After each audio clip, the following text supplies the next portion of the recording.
Welcome to Heart Riffing, a podcast by way of the heart. Here we explore what it means to reconnect with your essence and live from a place of personal freedom. If you're interested in learning more about our courses, mentoring and workshops, feel free to visit wayoftheheart.com.au. We're so glad you're here and we hope you enjoy the episode.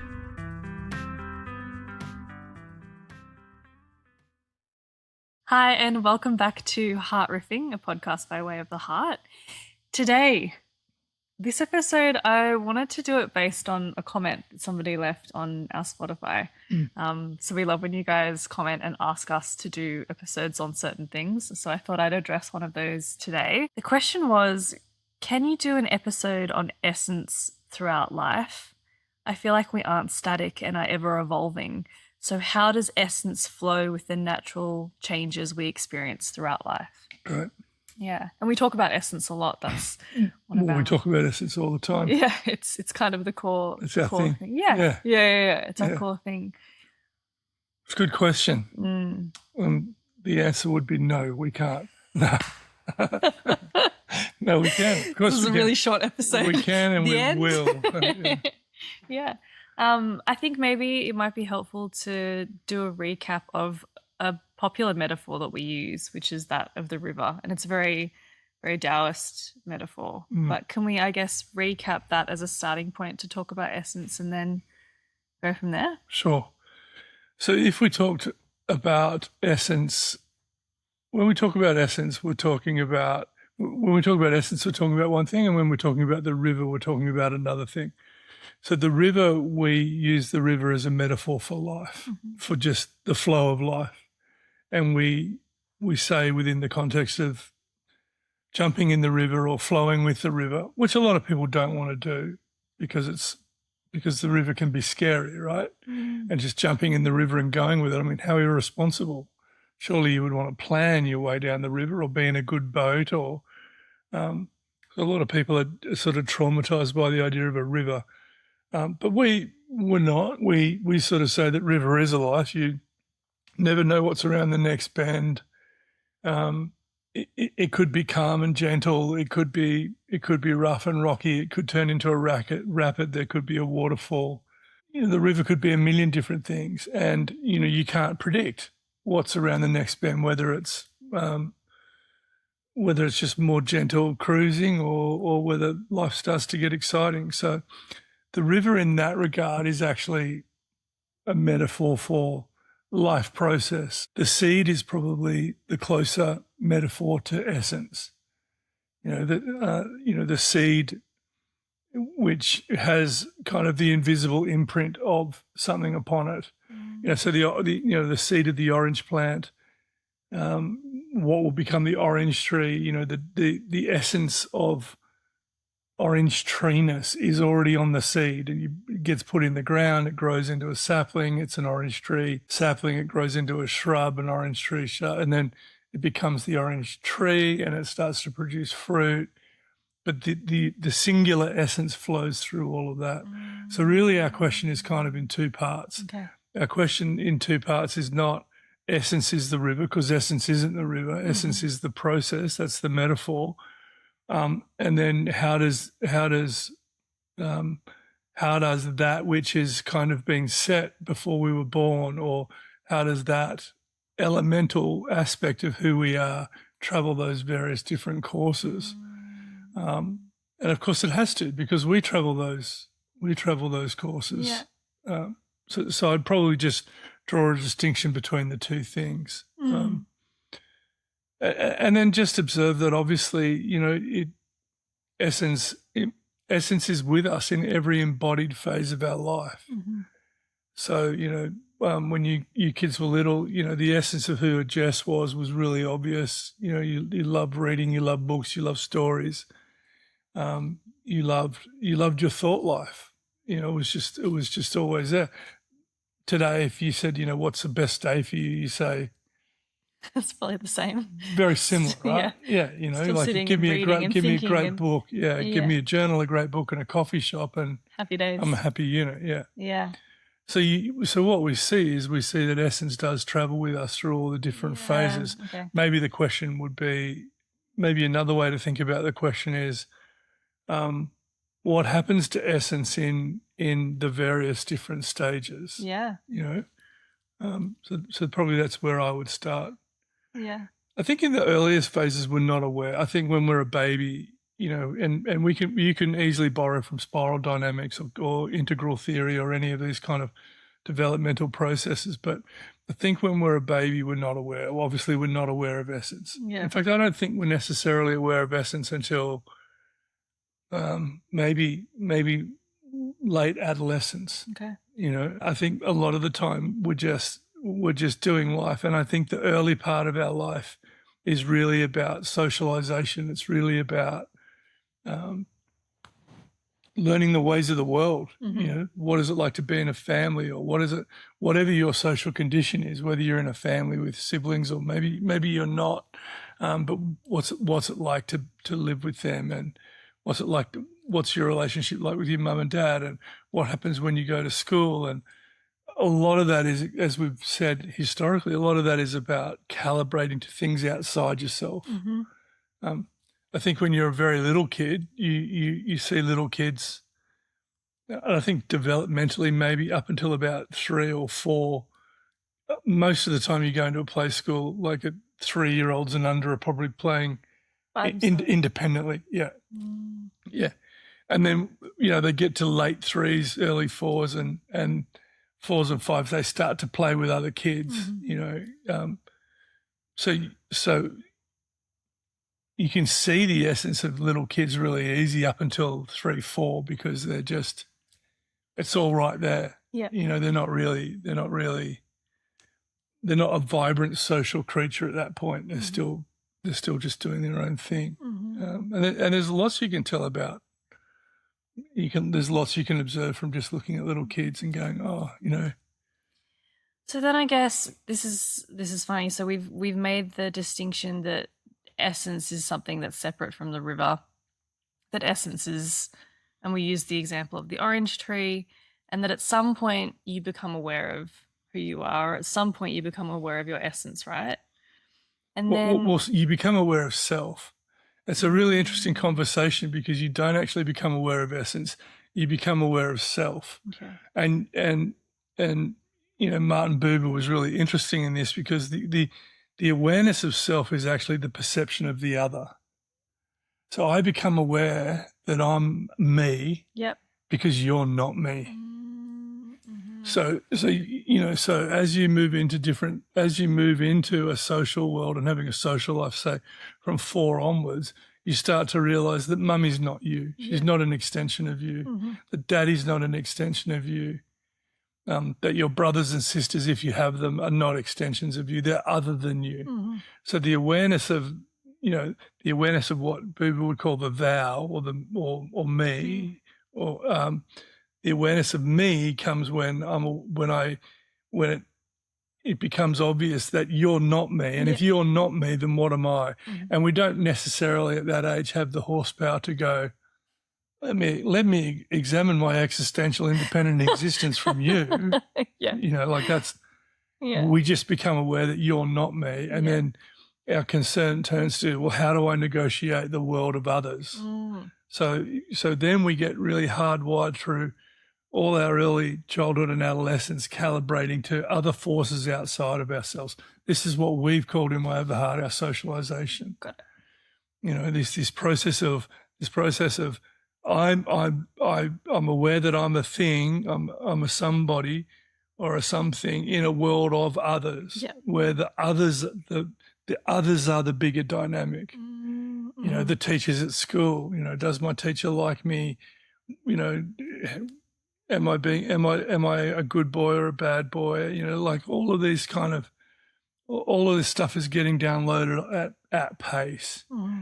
And so then the question would be, well, what happens to essence? And I think at that point, essence just kind of sits there as a raw element. See, essence will never actually change. It never goes anywhere. But I think at that point, the focus is largely external orientation, external referencing, rather than internal referencing. So essence just sits there.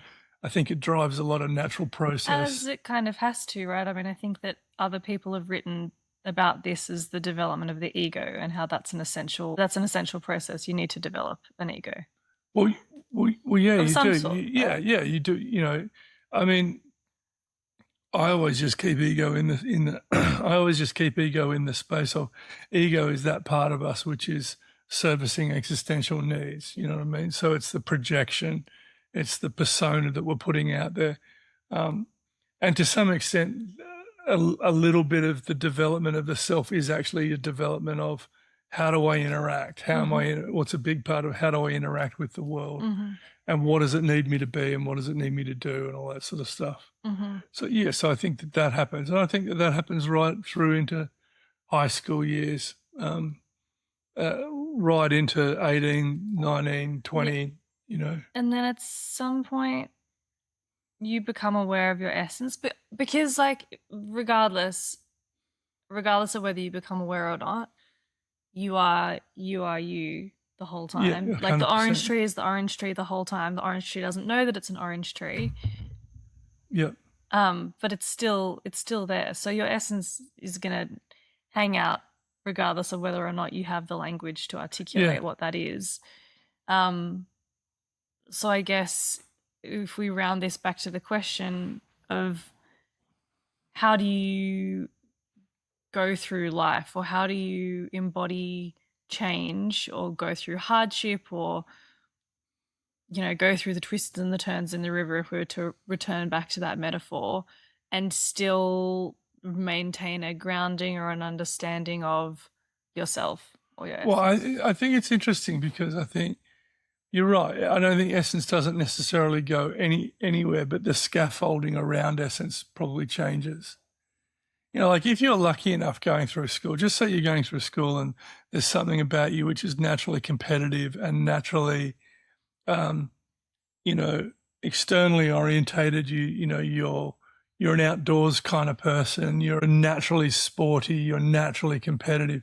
Then growing up in school is going to be great for you because there's a running race and you're going to go really well at that. And there's soccer games and you're going to go really well at that. And, there'll be, there's swimming carnival and you win at the swimming carnival. And so or it could be that, at some point in time, grandma's going to buy you a violin and say, here. And if you're naturally musical and you that all works for you. So, or if you're naturally scholastic, at some point in time, you're going to get to school and, where everyone's struggling with A, E, I, O, U, you're writing full on paragraphs, So like my point would be that depending on the social conditions, that there will be time when your essence goes, oh, I found a thing that I can express, and your essence will fill that. It will express itself through that.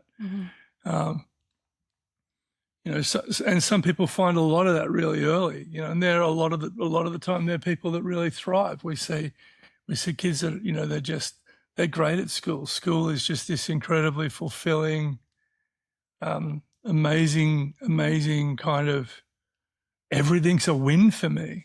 Everything's great. I wonder what that's like. Yeah, well, it wasn't like that for you and me because, I mean, liberal art. I'm a liberal arts guy. Like, so, deep contemplative philosophy, philosophic thinking, and the liberal arts, and deep social questions. That's where I come. Well, I didn't run into those till I was 22. Yeah. So, a lot of my early socialization was just like, this just feels like hard work, and I don't know that my essence really got much of a run. I think it did in art. I mean, I did art at school.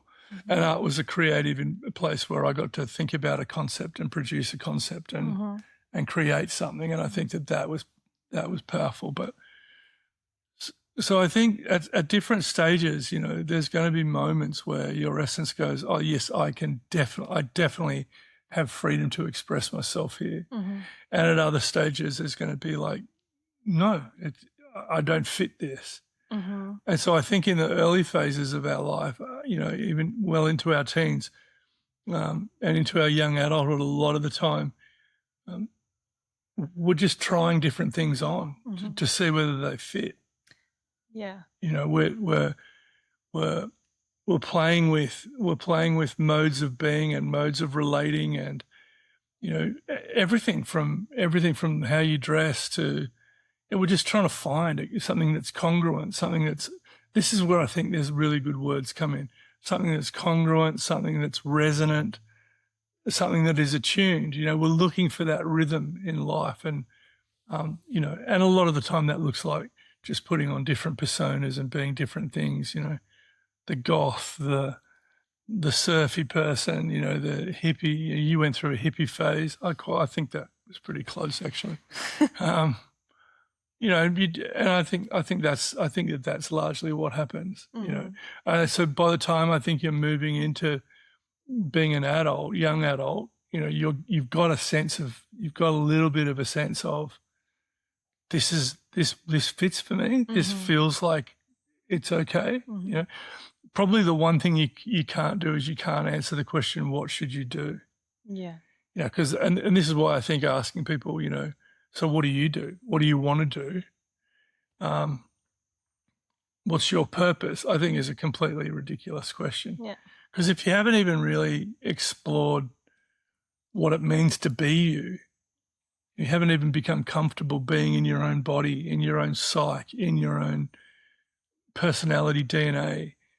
How do you know how do you know? Yeah. How would you ever know? Yeah. And why is that even important, I always hated that question. Yeah. And we still ask that question. You're at a party and the first thing, you're at a social gathering and the first thing that somebody often asks you is, what do you do? Yeah. It's like, how can I label and categorize you and evaluate your worth or what you bring? Or it's a question that doesn't give you access to who someone is. Yeah.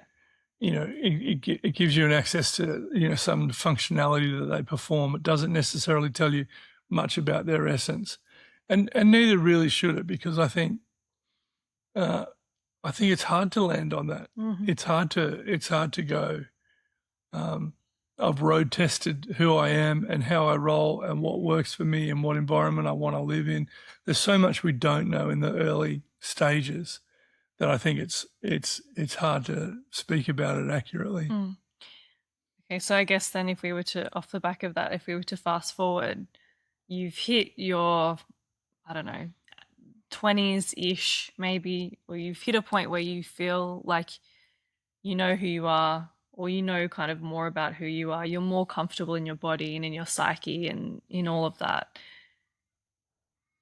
And I suppose like you've been in the river this whole time, but now you're in it with an understanding of this is who I am and this is where I'm going, or this is where I want to be going, or this is what I want to be. Or probably even if you don't have a super well developed sense of this is who I am and this is where I'm going, you probably got some idea, or you've got some markers. Some idea of what's congruent and what's not congruent? I think so, yeah. You've got some ideas of, by the time I was 20, I knew the music that I liked. I knew how I liked to spend my time. I had a group of people that I enjoyed hanging out with vaguely, mostly. I had a lot of existential angst, but so I think you probably, by the time you're going, you've left school and you're entering either the workforce or university or whatever it is, there's probably some indicators. Yeah. I still don't think that the vast majority of 18 to 20-year-olds have much of an idea of their essence. I still think they're preoccupied with the question of what should I do?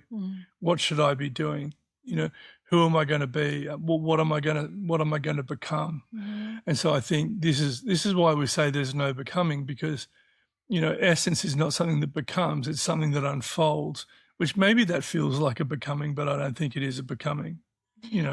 This is funny too, though, because, and this kind of actually links back to the original question where the commenter said that we are not static and that we're always changing and evolving. And this is a weird tension to hold, because essence is as essence must be. Like it is the orange tree, but that comes forth in really different ways throughout life depending on what's happened. Like if you had asked me what I wanted to do as an occupation when I was 18, 19, 20, even up until my mid-20s, I would have said that I wanted to be a writer. And now here I am doing something completely different. So it's not that my essence has changed, but it's manifested in a way that feels a lot more organic to me. Yeah. And the same with like, I have a wife now. If you asked me whether that would have been my journey when I was, a staunch religious Christian 18-year-old, I would have just said that I wanted to settle down with a nice man. But like, I came out at 26 and now I'm, married to a woman, and that's my essence. But I was unaware of it back then. And I'm sure that like lots of people listening, they have had big life changes. Maybe they're a parent, or maybe it's a career change, or maybe a relationship breakdown, or a new, whatever it is. Yeah. There are lots of things that happen that cause huge shift in who we are. So that would be the point to just pause on, because the question is there a huge shift in who you are, or does the form change? Now, of course, the form of the orange tree changes all the time. It changes from season to season, changes from moment to moment. If the sun's hot, if it's cold, if it's raining, if it's the tree's dry. Like, so I think external form changes all the time. But and essence fills form. There's no doubt we pour ourselves into stuff, into relationships, into relational contexts, into relational forms, into functional forms where we get stuff done, into social groups, into all sorts of stuff. So I think we fill form all the time, but form is always provisional. Like, form is always provisional. Leaves fall off trees, branches break, they get bigger, trees get taller. Form is always a shifting dynamic. Essence is not. Throughout all the different, morphings and all the varied journey of, the seed to the tree, the form is shifting continually. The essence is staying the same. And I think that that's a really interesting thing, because what we do is we equate form with essence, and then we cling to the form as if you take this off me, if we go to 18-year-old Jess, who's a Christian and aspires to relatively orthodox Christian values and or aspirations, and we say we're going to take all those off you and give you completely deconstructed and an alternate set of values, you go, no, you can't take that. They're mine. And we become really identified with those things, and we grip onto them and we say, they're mine, you can't have them. Because we're highly identified with the form. But essence isn't. Essence fills form, but form is always provisional. At one stage, this form had hair. That was delightful. And I was attached to it. Yeah. And now it doesn't. Yeah. At one stage, this was a lithe, skinny, fit individual, and now it's a almost 61-year-old. Relatively cuddly character sitting on the couch, that is what it is. Form changes. Yeah. You know what I mean? Now, we see a lot of people obsessing about we see a lot of people create an idealized form, what they want, and then lock that in like I have to keep it like that. Like that's there. Yeah, and you see that with people with their bodies, it's like, I have to keep it like that. And so hence we have plastic surgery to give people breasts where breasts once were, and then they sunk and now they're back again, you know what I mean? Or to have muscles where muscles once naturally occurred, and now I've got to go and eat, 15 kilos of protein powder and acetyl carnitine and get ripped again. It's like, dude, you're hanging onto a form. Yeah. And the thing is, the form can hint to the essence of the thing, but the essence, I think, largely is independent of the form. Form will change. Can I ask a of course, any weird question? practical question? Then we talk about when you're not in line with your essence, that sense of being, it's like dis-ease and you're being unmoored. What's the difference between that feeling and the feeling of I'm really attached to the form and I'm scared because the form is at risk and I can't let that go? Yeah. Because they both present as feeling crap. Yeah, it's interesting, isn't it? Like it's a lot like when you buy. It's like when you buy a house. Like we buy, Angela and I buy. We're here in our home, and the building is just the building. That's the form. As we inhabit it, as we inhabit the bookshelves, as we light it, as we put furniture around, as Zeke the cat wanders in and out, as we fill this place, it goes from being a building or a house to a home. The homeliness is the essence part. The building is the form part. Mm-hmm. They both play a part. I mean, you can live in a house that just doesn't work for you. It's too small, too big, too cold, too hot. So form can be jarring, But I don't know if you've ever walked into some people's houses and you walk in and you go, this is a beautiful home, but it's not this is a beautiful house, but it's not a home. And what you notice is that despite the fact that the place is actually, is completely immaculate, it almost feels like the people haven't learned to inhabit it. So it's just empty space. So form sometimes can present as like I'm inhabiting it. Like for me, there were different forms vocationally that I took, and I just go, I can't inhabit this. I can't live in this place. This isn't me. And it either felt pinching or too small or too uncomfortable. And so there was a sense of incongruence, right? Then I think there's a different level where you're going to the homeliness side of things. You're going to this point where you're just going like,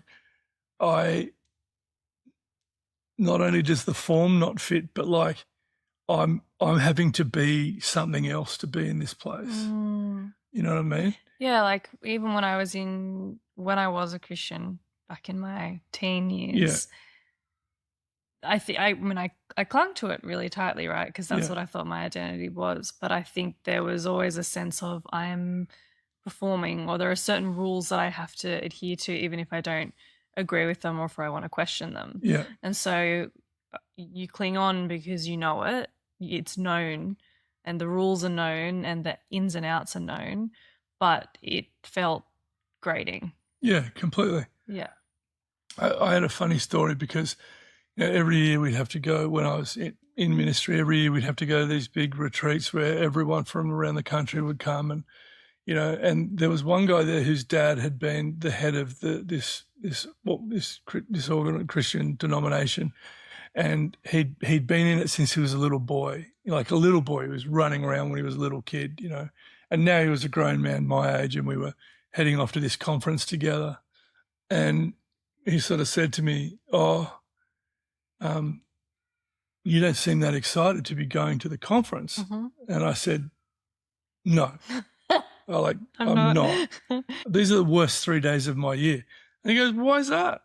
And I said, because I walk in the room and I have this stark feeling that every single person in the room dislikes me. Could have been a little bit of existential paranoia. You know what I mean? He goes, oh my God, I have the totally different view. I walk in the room and I have the feeling that everyone loves me. Yeah. And I just went, yeah, because it's indigenous to him. Yeah. It's his place. Yeah. He has such freedom and liberty in that place, and he feels like he can express himself. And he feels like when he's expressing himself, everyone goes, yeah, you're awesome. We love you. You're a legend.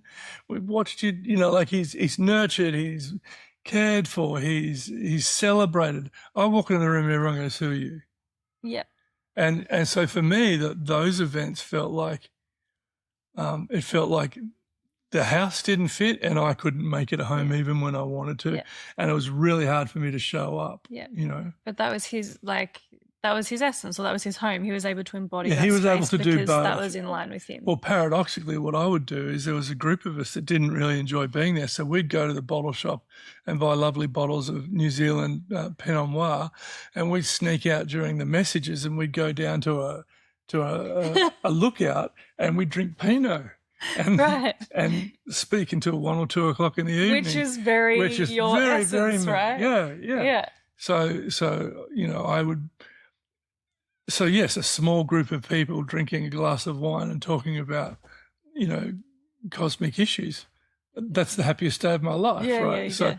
yeah. So, And you're kind of still doing it, right? that's all I do. No, it's not all I do, but yeah, I kind of still do that. Yeah. Yeah, yeah, okay. So yeah, so So, so so, so it's this conversation that we're having about form and essence.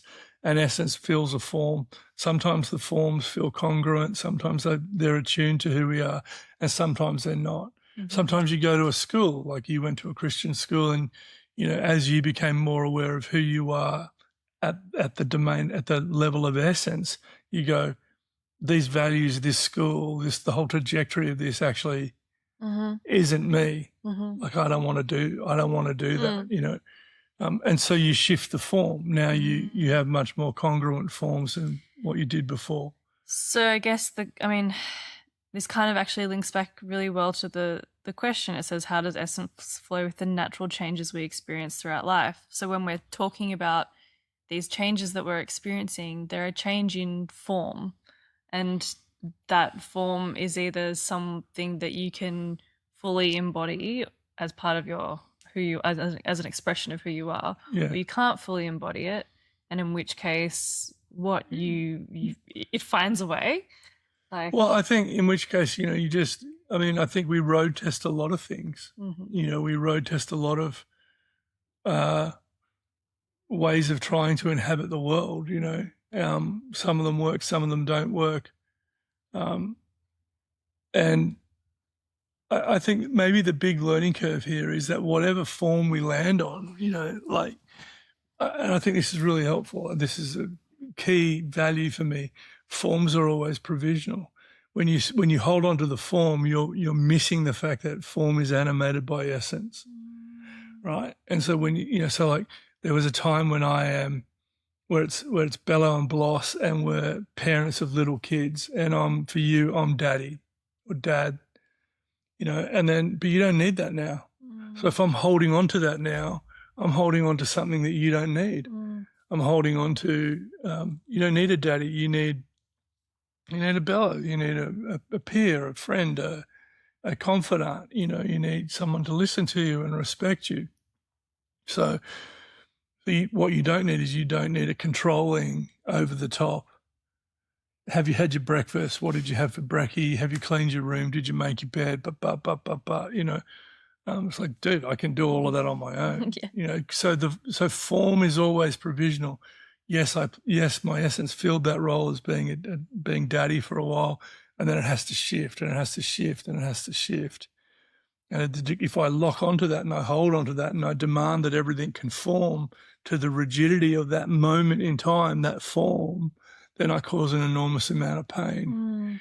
And I think people forget that. I think people are looking for the ideal form to express their essence, and then they lock and load it, And that's why we find people whose faith, for example, whose spiritual journey doesn't evolve, because they fix on the fact that I'm a Buddhist, I'm a Christian. You'll find this with your spiritual practice too. Like sometimes, journaling has been the most amazing thing for me, and then other times I sit down to journal and it's just rubbish. And so I go, okay, I'm not in a journaling season. Sometimes quiet meditation where I sit there and I meditate, and sometimes I was like, I literally can have hours of just singular quiet meditation, and the form of that practice works. And it's like I'm fully engaged in it, and then I can't do it for whatever reason. And if you cling to that and go, well, I've got to force this form to now deliver, it's like it doesn't work. So forms are always provisional, whether they're spiritual forms, whether there's sometimes you're with a group of people and you feel like I've had times where I felt I could not be closer to a group of people than this people. And then like a year later, I look back and I go, what happened to that people? It's not that I've lost them as friends or I don't regard them, or, there's been a catastrophe. It's just that the season moved on. The form of the season where we were able to be close shifted, and now we're not. So form is provisional as in it's here now, and then maybe tomorrow it won't be there. But the essence doesn't change. The essence just keeps moving through.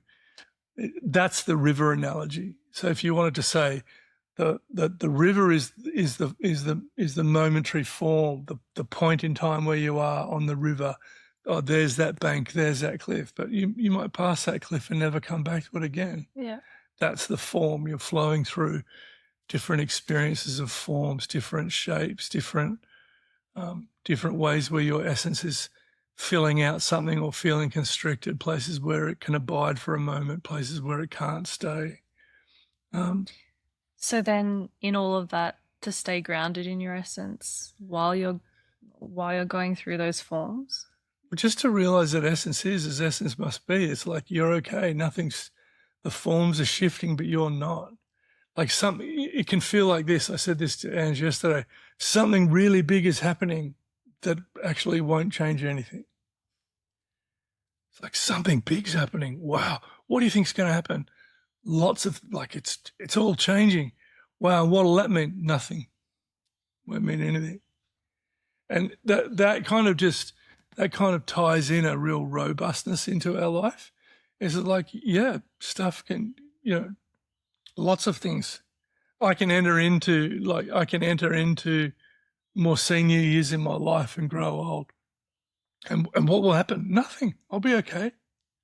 I'll be fine, Or ultimately, if you wanted to take it rather dramatically, and ultimately it's like you could be dying.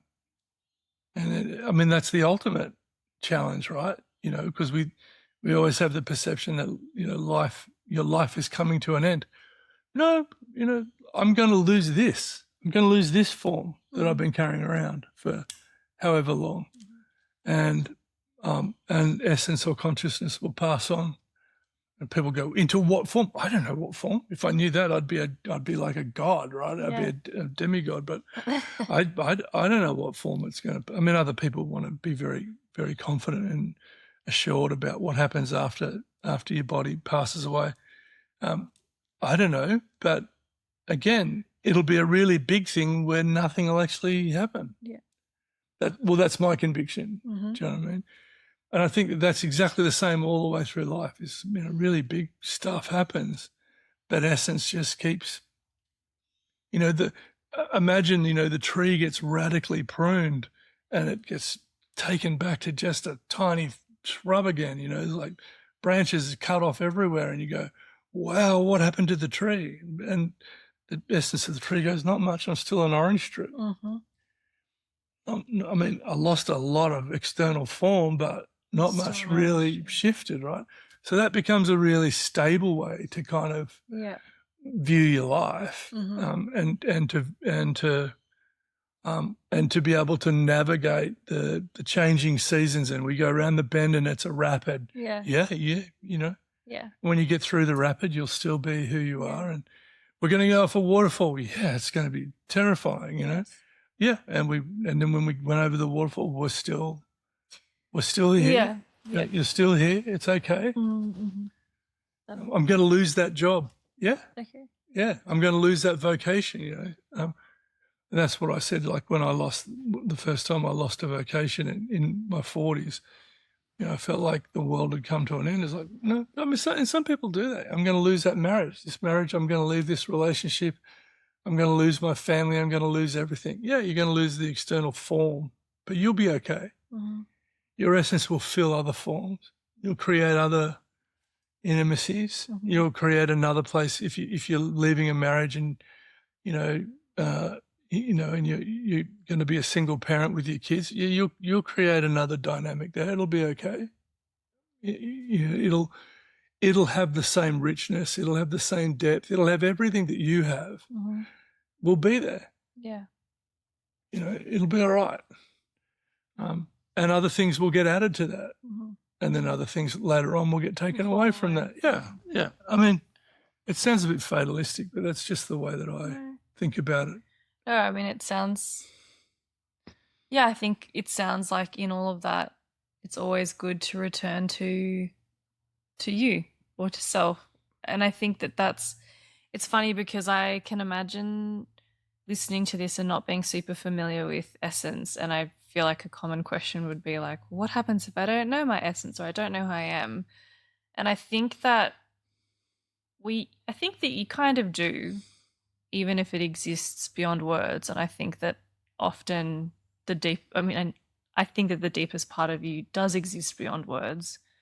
And I Completely. think it's a felt sense that you do have an idea of, maybe you just need to become more familiar with it or spend more time. Well, I mean, there's in the that classic. space. There's the classic thing that, you know, like I like to put into my pancakes when I make pancakes. A little dash of vanilla essence, and you put it in. You serve up your buttermilk pancakes, and then someone says, "Oh, what's that?" It's the vanilla. You know, It's the vanilla essence. there's a little essence of something in there. And they go, "What is it?" You know, it's like, and you go, "It's vanilla essence," and they go, "Oh, okay. What's that?" You know, like, I mean, most people know what vanilla essence is. You know what I mean? But if you said to them, "Explain to me the nature of, like, describe to me the essence of vanilla," they'd go, kind of caramelly, and then someone would go, "It's not caramelly at all." Yeah. Do you know what I mean? Yeah, totally. Like the very kind of definition of essence is that it's esoteric. It's like, I can't really put my foot on it. You know, what does sandalwood smell like? Yeah. Oh, it kind of smells like smoky. Mozzies don't like it. Yeah. You know, it's like, I don't know. What does it smell like? You know, or what's the essence of a cat? They love you, they hate you. They love you, they hate you. You know, they annoy you, and then they, you know, I don't know. What's the essence of having a cat? Yeah. Yeah. What's the essence of having a dog? Codependency, neediness. You know, I don't know. Like, when you talk about the essence of anything, it becomes difficult to talk about. We have less words when we talk about essence. Yeah. And that's the challenge. When we talk about the essence of Jess or the essence of Greg, that's a harder conversation. Totally. Yeah. Well, that sounds like a conversation for another podcast. Another potty, yeah. Cool. Thank you very much. All right. I hope we went a little bit of talking about how essence travels through the various different seasons. We sort of were a bit forensic up front, talking about what happens when you're younger, and you're less aware of that, and then maybe how you become more aware of that, and that you find forms to express that, with this understanding that form is always very, very provisional, and that you just have to keep coming back to the ground of your own being and allowing that to find ways to just allow you to turn up. I hope that was good. I hope that answered that question. We can visit again if we haven't done a good enough job. But yeah, please do leave us a comment. Let us know what you want us to talk about next. And thanks for joining us. Bye.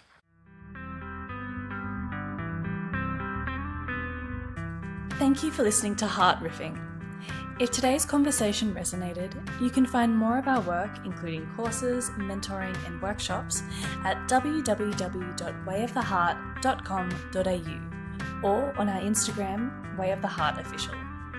We'd love to hear your thoughts, reflections, or questions, so please always feel free to message or comment. We look forward to seeing you next time.